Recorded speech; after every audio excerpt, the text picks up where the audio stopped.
should have gone to the erotic reading. I know I should have. Yeah. Would have inspired you. Mm-hmm. Plus, Nick was there. He was the head burlesque dancer. He missed it. Wait, what? Yeah. It's erotic poetry / burlesque. We got invited because Nick invited me. Mm-hmm. And I know Nick is the head dancer of that because he's the head dancer of Burlesque Rocky Horror Picture Show. And it's the same crew. Mm-hmm. He gets a lot of girls. For some reason or not. Yeah. I couldn't tell you why. He's in a relationship with somebody. Granted, it's an open relationship, but... Yeah. I think that's the only kind of relationship he knows how to do. All right. Let's get this show on the road. No. If it works, it works.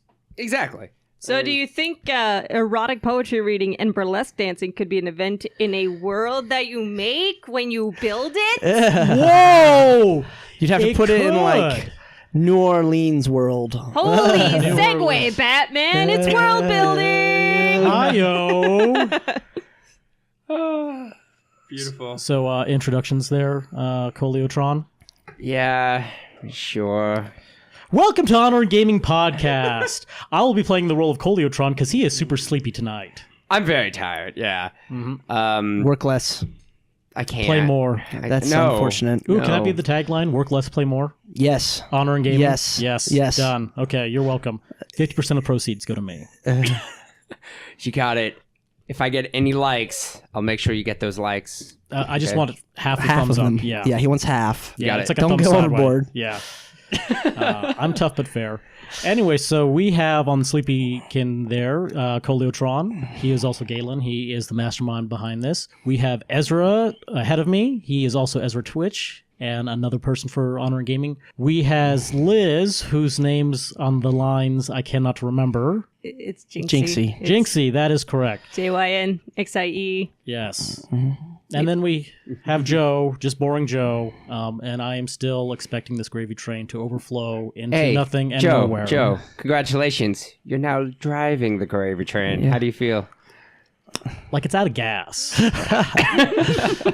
Hilariously, from our namesake, just to bring it up real quick, For Honor's in a really good spot right now. Could use more players. Jump on. It's fucking awesome.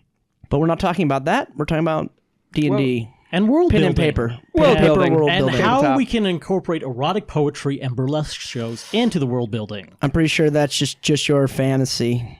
It absolutely is, yeah. Roll to do a seductive striptease. So would that be your performance brazier or hilariously con? slaps you in the face. That would be a performance, absolutely. Ha.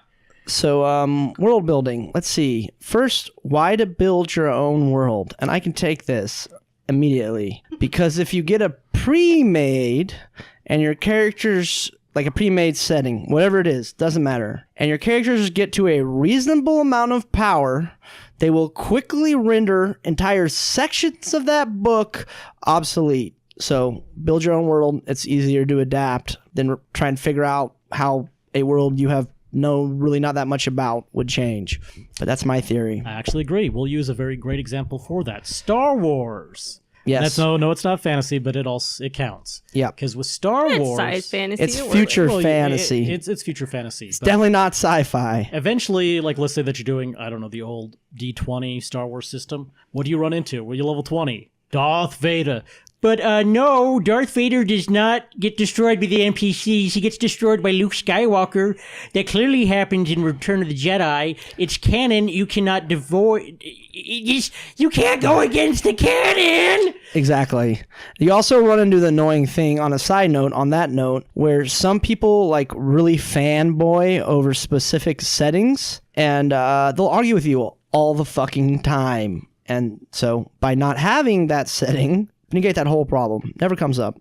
This is Forgotten Realms. Forgotten Realms. This happens a lot. The other shitty thing about Forgotten Realms is on the world map, all the spaces is taken. There's nothing you can do as a D&D, as a DM, that isn't already like every little fucking square inch of map already has like established canonical shit there. So, you can throw out personal creativity because not a lot of opportunities. Yeah, and if it's something that you're going to play with, it's not bad because you say, no, that doesn't happen. But then odds are you are going to run against somebody Yeah. who it's like, no, Elamaster clearly already saved the day in Myth Downor, so Yep. why are we here? I don't understand. This is 1375 AR. That is Yes. way, way too late in the time frame for us to even be present here. Myth Downor has gone back to the Feywild. So yeah, you run into that stuff. But moving on, how about people that haven't created their own world before? Well, how would you guys go about doing it, Liz and or Galen? I've created a couple. I've DM'd a bunch. Okay, so what was your technique? How'd you go about doing that? So when I created a world, I pretty much left a lot of it open, which I enjoy doing. I make a map, a backstory, and then I make decisions like, do I want it to be high magic, low magic? Do I want it to, what kind of spin do I want? What are the main powers? What's the main villain? And, if there's any villain, I think the last campaign I did, there was no actual villain. It was just like an empire just taking over shit, just like the Romans. They weren't really evil. They were just a power. I really prefer that style myself. Yeah. I enjoyed it. We had a lot of fun with it. And then friends had to move off and continue life. Real life. You know, C'est college. la vie. Important Yeah. stuff. Yeah. But I think one of the biggest things to try to remember when you're building a world, and this has actually been brought up a lot, is avoid binders of world building. Oh, yeah. So you build a world so much, like you go into Tolkien levels of knowing the history of every single branch on every single birch tree, that you forget the important stuff like, oh, how are my characters going to interact with this? Yeah. Or how the player characters are going to interact with this. I'm just got to get out of the men's side of being the only author. But yeah, you have to kind of figure out just how people relate to the world rather than, this is the world. Okay, why do I care? Yeah. But this is the world. Yeah. I would say it is important to have like some basic stuff always. yeah, of course. Of course. I tend not to like making pages and pages of notes that will probably never be used. I mean, if you have like a long-standing group and you all have plenty of free time and you definitely get together once a week, every week, no matter what, for 20 years, yeah, go ahead and do that. But if that's not what you're doing, or you're really fucking busy because you have a normal job and a normal life, highly recommend against. yeah. How do you build worlds, Joe? And then I'll go in because I have a bunch of shit I've tried. So Sure. So what I've been doing lately is I try to take a cooperative approach with it. Which we love. yeah, by the cooperative way. world building is actually really good. It's really fun. Because Yeah. the players get very invested, and then the characters can be more integrated in the world, and it makes a good homogenous kind of approach to world building. Now, typically, if I'm running it, there's a couple things that I want to do. So I might say, okay, here's my idea so far. Let's do a high magic campaign sitting. I think that's what we did for the last one, and Yeah. let's base it Yeah. around a city. A city campaign. Yeah, magic's going to be very common. You can maybe not buy +1 swords in Yield Magic Shop, but there's trinkets that might act like a flashlight or something like that. It's a very sort of magical based Eberonian kind of Uncommon thing. items become more common. exactly. Yeah. So sat down with some folks, and then we decided, okay, what's going on here? Single folk. Well, one person, yes. I wasn't there. I was at work. I'm sorry, Galen. Yeah. So sat down with Liz, and we kind of came up with this together. We decided there was going to be a council involved. Yep. Personified the different council members, some various factions that interworked with the city. And it's nice because doing that, you get some ideas that you, as the GM, aka God Incorporated, the omnipotent presence, wouldn't think of otherwise. And it's nice. You get to have more creativity, more variety to add to your world. Now, with some things like that, you would want to do that with a certain group of players. I have one friend that I know, if I broached him with that subject, it would develop into a joke pretty quickly. There'd be a tribe of halfling clowns that worship the clown god, and it would turn into silliness, and it wouldn't be fun. Are you saying choose your fellow gods wisely? Yes, that is. The hand-picked pantheon of yeah. other gods. Yeah. And then you would Oh, yeah. immediately strip them of their power if they're playing in the game. Yeah. Yes, that is true. Just for a quick quip, anyone who's interested in cooperative world building, there's a ton of books on it. But what we started with was the Dresden Files. system from Dresden Files, which is Yeah. based in Fate. Overall, the system has some obvious weaknesses when it comes to combat, but the basic outline they give for world building is really fucking good, and you can download the spreadsheets offline for free and use them on anything. Highly recommend. I will also endorse that highly. That is a very good job for that urban fantasy campaign. You set up who the big players are and what's going on in the city, and you're supposed to base it around a real-world city, so like your hometown or a major metropolitan area. And it does a good job of creatively, collaboratively building this universe, which you're going to get a fun playing in. Yeah, and there's no limit to the way it works. You could do it with fantasy, sci-fi. It doesn't really matter. You have to do it with Dresden Files. And there's some other, on that note, there's some other systems as well that also help with that. They're kind of like a game in and of themselves, which I have not had the pleasure of playing. But Like what? Well, yeah, I was going to say, so two that I've done some research on. One is Microscope, where you are building a timeline of collaboratively with whatever. Is that like genre its that you own choose. game? It is too? its own game. It's kind of like a GMS RPG, kind of like Fiasco, but instead of playing characters, you play roles in a timeline, and then you can maybe like bring out this perspective or narrow it down to this one incident or something, and collaboratively you create something together. Oh, that sounds interesting. And that always seemed like a very fun way to build a world/timeline around something. Another good one is Dysphoria, and that is for more specifically more for a sci-fi setting. And then they'll have like rules for here's how you create a solar system with your players. Each player contributes like 1 or 2 planets, and then you pass around suggestions and create various factions with it. So there's some nice little systems out there as a sort of inspirational base. And Dysphoria, of course, could be adapted to Spelljammer, no problem. Oh, absolutely. All right, so for me, world building, now I pretty much just use 2 different ways of doing it. The one way is when I'm bored and I have a lot of time, I go on the internet and find pictures of fantasy landscapes. And I just pick them out and I start making a story of where these places are, how they interact. And I have an entire one that I built in 6 hours on Joe's computer that he still won't give me. I still have to find it. It's on your desktop, bro. Probably. Get me my world. But that's if only I have a lot of time. I always do a decent amount of prep with world building. Now, the more common way I do it is I'll get a fantasy map from online or draw my own and then start creating like groups and characters that have their own goals and motivations and start just putting them places in the world. And I don't really try and anticipate what way the story is going to go. Odds are, if the players are in the world, they're going to run into somebody doing something, and they're going to start to affect the way stuff kind of breaks down. And then to kind of decide the power level of those characters, I actually use the leadership rules from Dungeons & Dragons 3.5. So I know how many like NPCs they'll have working under them, what level those NPCs will be. And then I'll put each of those NPCs in a different place to work towards the goal of their leader and so on and so forth. And that's pretty much it. It's more or less basic. I try and like push myself in different directions a lot of the time. Like if I've been doing a lot of pantheons, I'll do a world where there's just one god or no gods. You know, if I've been doing a lot of like the same fantasy races, I'll get rid of a few and add a few different ones. But yeah, that's it. It's not super complicated when I say it like that, but it does take a little bit of time.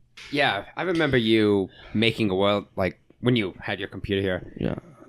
Man, you spent like a week on one.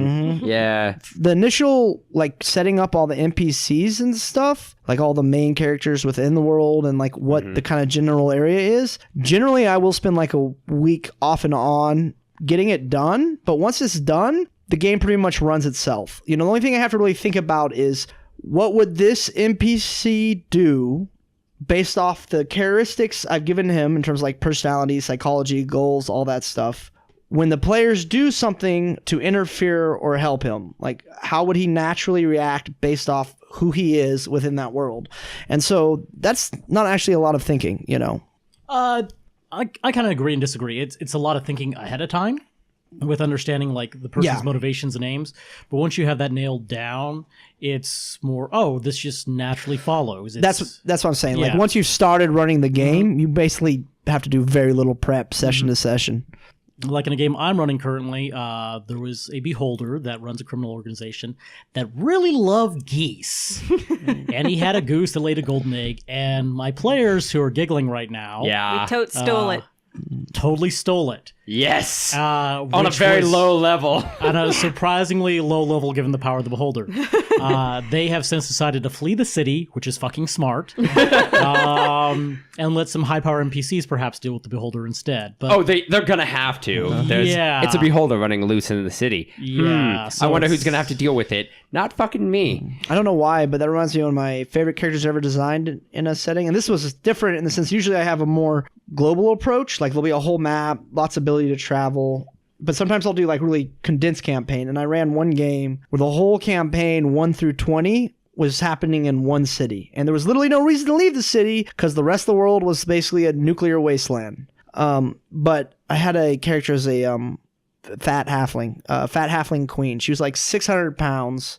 Good lord. And she loved chocolate, so you could like get her to help you. But chocolate's really rare in a post-apocalyptic universe. Of course, eventually they turned out she was just possessed by like a gibberling mouther, and so they killed her. And she was like vomiting for like a minute straight, and then the vomit crawled away into the sewer. And they decided, nah, we're not going to deal with that. It meant to come back up, but game ended. as I do often. Yeah. Yep.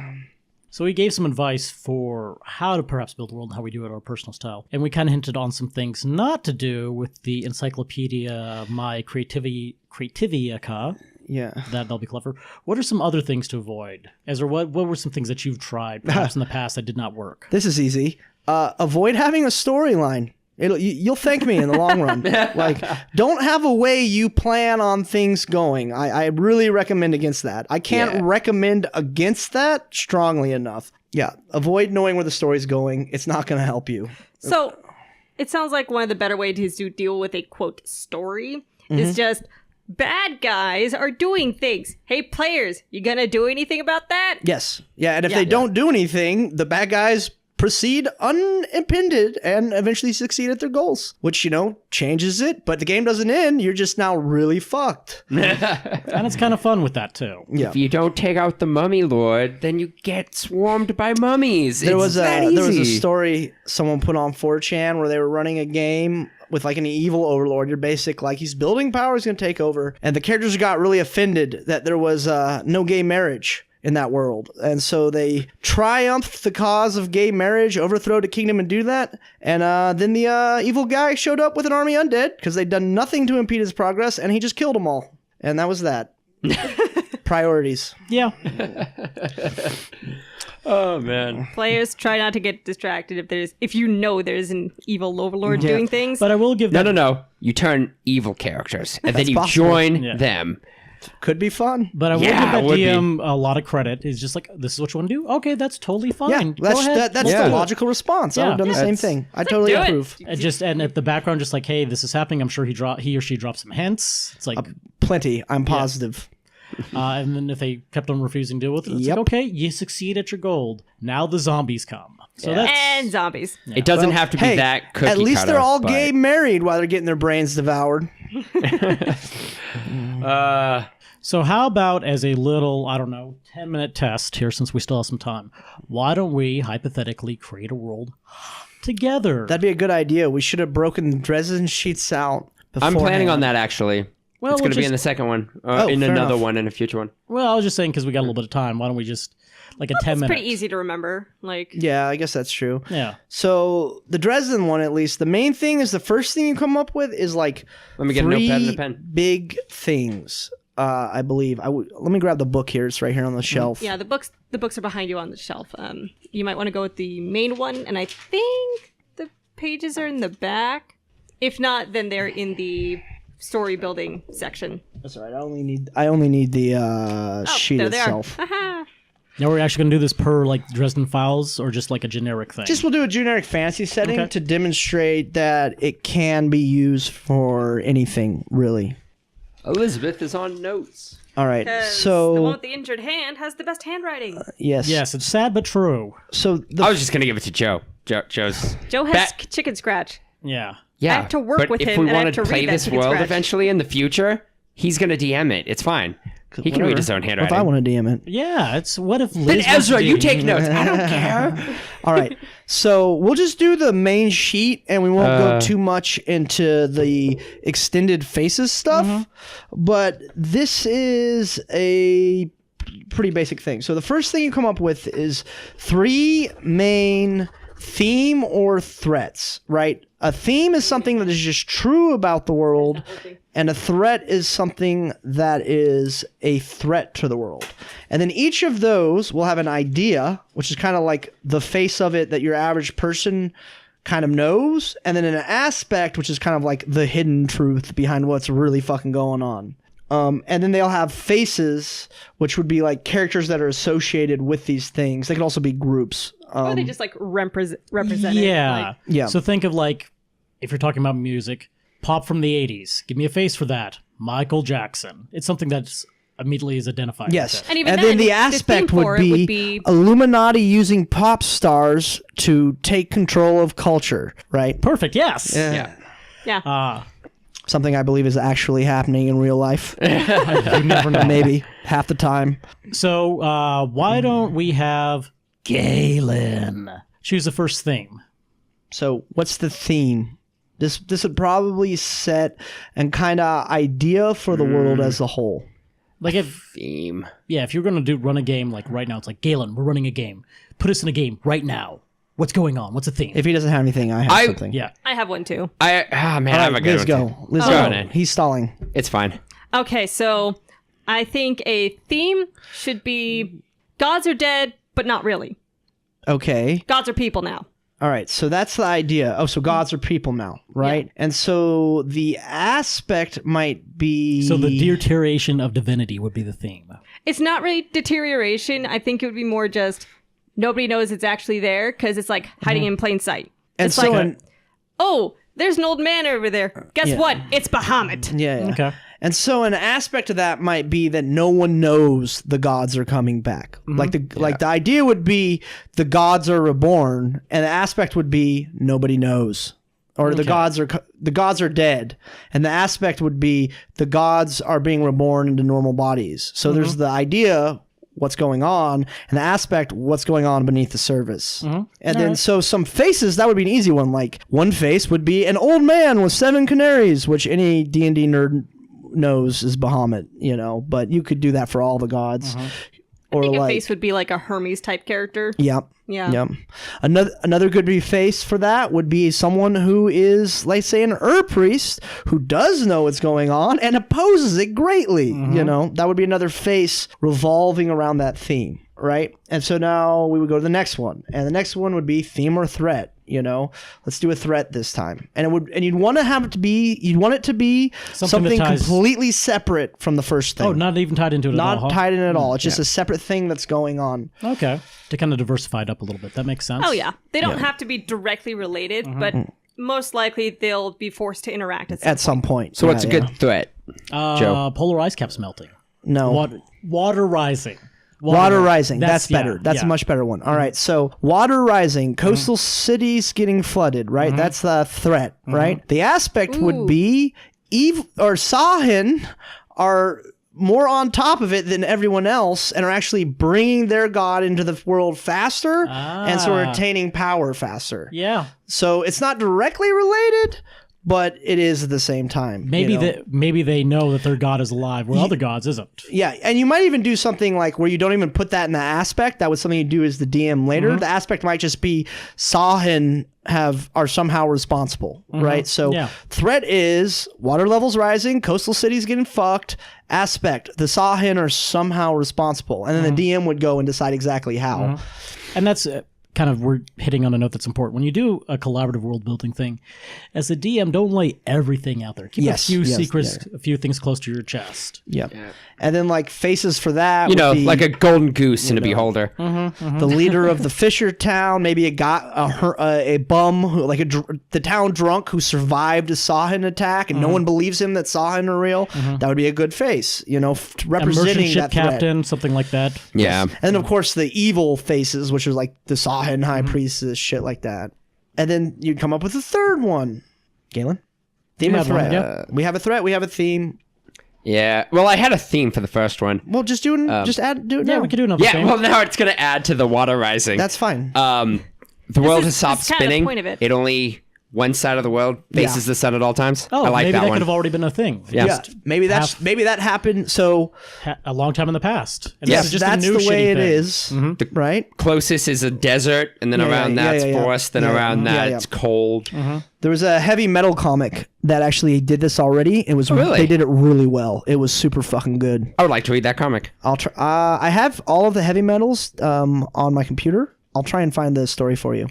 Ah, So that'd be sweet. with that, we have a world that's constantly bathed in cold and hot, except for that nice little band. Middle spot, Yeah. where it's always very nice time of evening, i.e., sunset or sunrise. Exactly. And for those few places that are on the coastal areas, it's already rising. So things is worse and worse. Yes, than and what then we for that, originally thought. the aspect of that would be this happened long ago, and like the way I would handle that as a DM, I would have the thing that made that happen be also what originally killed the gods, and then an overall campaign as the DM. Once you're running it, you could have like as the gods come back, the world starts to spin again, and so on and so forth. And then the next thing is the balance of power. And they have the status quo, which is the mundane status quo and the supernatural status quo. And this, in like a fantasy setting, would really talk about the magics, i.e., divinity and Arcane powers. arcane or power, right? How Big challenge familiar? rail 15 plus creatures kind of Well, stuff. how familiar is the basic people within the world? That would be in the mundane status quo. How knowledgeable are they? The magic even exists. Do they treat it like witches? Or respected shamans? Joe's taking a step out. Yeah, so forth. You get the idea. So, yeah. So, what is the mundane status quo? How do they feel about magic?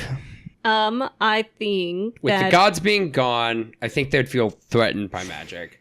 Magic is more I feel like rare. they would be empowered with the lack of gods.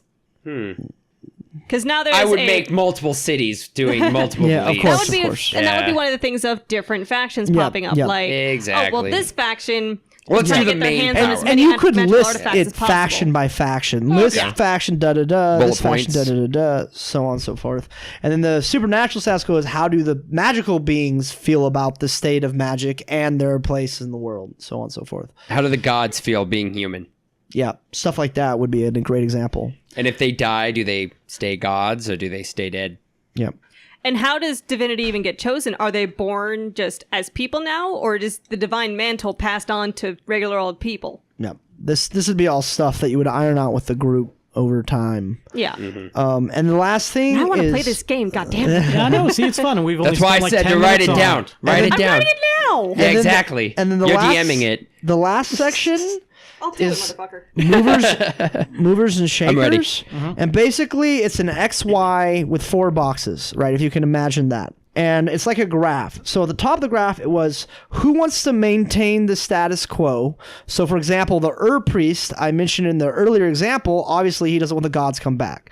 So he'd be in like the top left corner or the top right corner, but he definitely wants to maintain the Because status who quo. wants to change the status quo? Who wants to maintain the status Yes. quo? And who's in the know and who's not in the know? Exactly, exactly.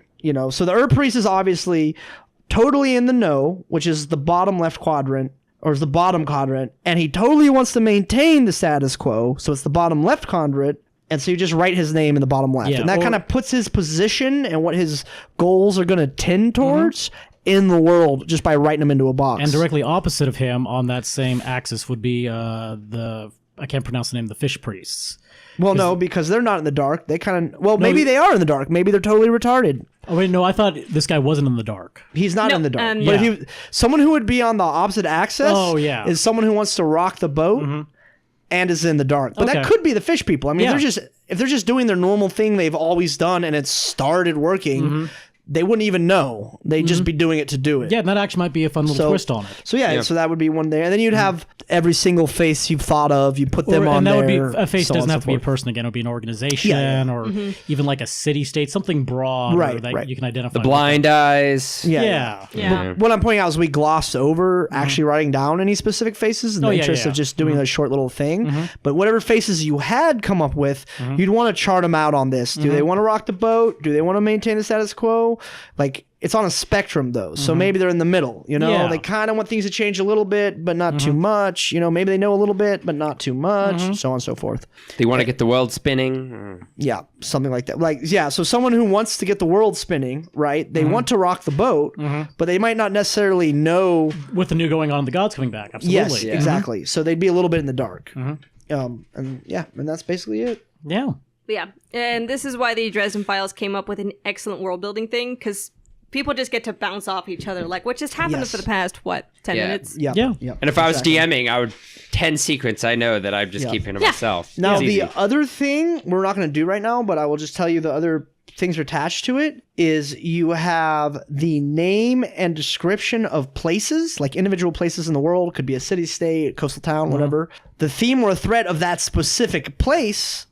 So more specific, the idea, the aspect of that specific place, and the face that represents that specific place. Tell you Let's what, do why don't- one of Yeah, those. one of those right now. Yeah, That'd be good. Okay. Let's So do let's one. do one of the port cities that is half sunken. All right, so we'll say it's a half-sunken port city by the name of Celian.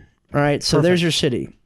We'll say it's a theme. What's the idea of this city? It's half-sunken, I Yeah, guess, the right? half-sunken- It's Venice. Yeah. Yeah. And so, the aspect would be Aspect. Overcrowding. Because Yes. the lower levels now have been moved up to the upper levels. And you can have multiple aspects too. Like I would also have an aspect of it be people disappear at night. You know? As a DM, I would want that if I was DMing. Oh, yeah. No, that's a Yeah. good one, too. Yeah. And then you would have a face that represents these things. The right? mayor of the... It doesn't even need to be the mayor. It can Yeah, just be yeah. some like very well-known a bard. A bard can be the face. Yes. Yeah. Oh, yeah. Yeah. And for the disappear at night, I'd have like a survivor be the face. You know, like I saw this shit. Da, da, da, Yeah. da. Crazy It's fish hobo people. Jim. Yep. And And so, everyone's, and they could get like some deep one stuff in it. Everyone's turning into fish people. Yeah, They got them lazy eyes. and so now we have these two faces here. Let's give the bard a name and the survivor a name. Lisa, who's let's go back to it. So now that we have these two faces, the last thing is faces sheet, right? So the first thing is you have a name. So we'll take Lisa, right? What's the survivor, right? Liza. She is the face of disappearing at night. They come at night, effectively, yeah. Her high concept is she is a drunken gnome which rambles about things she saw when she lost her comrades, right? So her high concept, she's a drunk and she rambles about seeing some terrible shit, right? And then her motivation is she's trying to let everyone be aware of what the fuck's going on. And then she would have relationships with, what's that bard you're named? Let's name him Ben. Finn. Ben. There we go. Finn. Finn? I said Ben, but Finn also works. Finn Yeah. the bard. All right, so Ben Finn. then we would give her a relationship to Finn, and that relationship would probably be like, he's the only one who believes me, or something like that, you know? Mm-hmm. And then we'd have Finn, who is the face of the upper levels, right? And what's his high concept? Charitable noble. Okay, that's a good one. And what's his motivation? Actually wanting to see the people in the lower levels get enough food and shelter. That'd be a good one. Legit charity work. Yep. And then he would have a relationship to... he might not even have a relationship to that other character. Like, that relationship might be one way. He might have a relationship to another third character, which he would also create, and then it just keeps going. Yeah, and somebody going. I would think another noble that Yeah. doesn't want the riffraff in the upper parts of the city. As a DM, so an example of ways you can mess with that as a DM, like we have Finn, a beneficial noble who wants to make sure everyone's taken care of, but later on the DM, you could on the underneath, he's doing all this to seize power, Yes, like, which so- is Yeah. great. Oh, Yeah. it's seize the opportunity. The poor outweigh the wealthy very highly. Yeah. So once you get those on their side. I mean, then you he can might have be a trying to revolution. become like Lenin or something. Yeah, and that works, and that gives I was you a little thinking bit of Marjorie secret. Tyrell from Game Or of Thrones, that, but okay. yeah, or that, yeah. Mark's, same thing. Yeah, same kind of thing. So you can keep a little bit of spin on it. I just saw I Am the Man Who Arranges the Blocks Again. That is one of the It best is, fucking yeah. videos of all time. I shared it with a Russian guy I play For Honor with. He loved it. Also, it should kind of clue people in. I don't understand why it doesn't. That almost every person you meet who's actually from Russia or who has parents from Russia all hate communism. You should think about that. And for those of you that have not seen this thing, it's called what again? The Man Who Arranges the Blocks. It's on YouTube. Look it It's up. basically the Russian history set to Tetris music. Yeah, Yes, it's amazing. and it It's is fantastic. Super fucking It's good. pretty great. Yeah. So I got a quick question. How much do you take from history when you world build? Oh fuck! I rip so much shit off. It's ridiculous. I couldn't even tell you everything I rip From off. real history, yeah. I know. I ripped so much shit off. I couldn't even tell you. I mean, like, I had halflings, for example, in one game that lived in the plains, and whatever they saw in their vision was considered their own property unless you wanted to fight them over it. And they just kind of agreed to share amongst each other, and that's how they stopped fighting within their own culture. But if they saw, as far as their eyes could see, they owned it. And then I kind of loosely based their whole culture off Mongols, right? And then I had a Cthulhu gods invading Greece campaign, and so the world was like set up like Rome with the Roman pantheons, and then with the twist of the Cthulhu monsters kind of battling the Roman pantheon and having effect on the world. But the base world was very like Rome. So, wait, Greece and Rome are two very different things. Did you focus on Rome or Greece? Rome. Okay. It was Yeah, I Rome. think he means with the Senate and everything. And Yeah. No, Well, yeah, but and the like Empire. Greece was set up in a very different way than Rome yes, was. no, so- it was Roman based. I'm sorry, so it was the Roman gods, but I mean they just ripped each other off. yeah, it's the same fucking thing. Yeah. Yeah, I did the exact same thing in my campaigns. Just little cultures based on history on a small continent comparative. Or for example, another halfling group I had lived in the side of the cliff, Rode goats. like those Indians though. You know, they have the cliffside Or dwellings. Tibetan nomads. Or maybe those. Yeah, they have. So a lot of Tibetan monasteries are built into sheer cliffs. Yeah. And the only way to get there is either knowing how to navigate it yourself or ride horses that know how to navigate it. That's interesting, yeah. The fantasy twist, of course, is they all rode mountain goats with lances, but instead of pointy lances, they were lances with just big balls on the end, so they could just knock people off the cliff. Real handy defense mechanism. How about you, Joe? For what? History. How much do you take from it? After the fact, yes. I mean, typically when I do something, I'll think of, oh, this is a good idea, and then I'll try to, I'll contemplate on it, and let's say, like a feudalism campaign or something like that. It's like, okay, what would be a good historical base so I have an idea of what the outcome will be for the NPC? So I might do it about the Church of England being formed or something along those lines. You know, it'd be fun one to do fantasy status. It would be great to have the characters like playing the Turks in this, like the fantasy version of the Turks in the like period of the First Crusades, because you can have the whole thing where they like decimate the people who they think are the opposing army and are really the peasants, and then the real badasses show up. They're just totally outclassed. Yeah, and that's actually a good point too, which we never hit on. Another good idea for creating a world is find a kind of like iconic part of history Yeah. Yeah, that you that's always why I was found bringing it up. interesting, and then kind of spin it off of that. It doesn't have to be medieval history. It could be ancient history. It could be modern history. Yeah. One Just would be brush World up War II. on some let's say history that you have stories. a genocidal dictator that is wiping out a fantasy race, Or- or escapism. Or I haven't got one. In a high magic domain, powerful mages have developed scrying gems that anyone can use, which has helped conversation between all races and species, but they're now using those scrying gems to influence people without them knowing. Yeah, that works too. You know. It's like a cell phone. Yeah, I know what you're doing with that. Conspiracy theories are us. Yeah. That's not really a conspiracy theory. That's just the reality of what's going on. Like what conspiracies say. This isn't a conspiracy. It's real. Yeah, I guess that's true. Not all conspiracies aren't real, though. I mean, just ask Caesar. Also, another good point in history. The death of Caesar. 8 people stab him. Or was it 13? It was a lot of people. Does Lots everyone of here It was the whole understand how council, I Google thought. search algorithms work? What's that? Does everyone here understand how Google search algorithms work? No, but I always get a lot of porn on my phone after I do it. It's such a porn. I'm not going to bother explaining it to you, but you should probably look it up. Okay. Yeah, the only reason I ask that is because I think history makes a lot of the worlds that people build. I mean, and it has a heavily effect on me.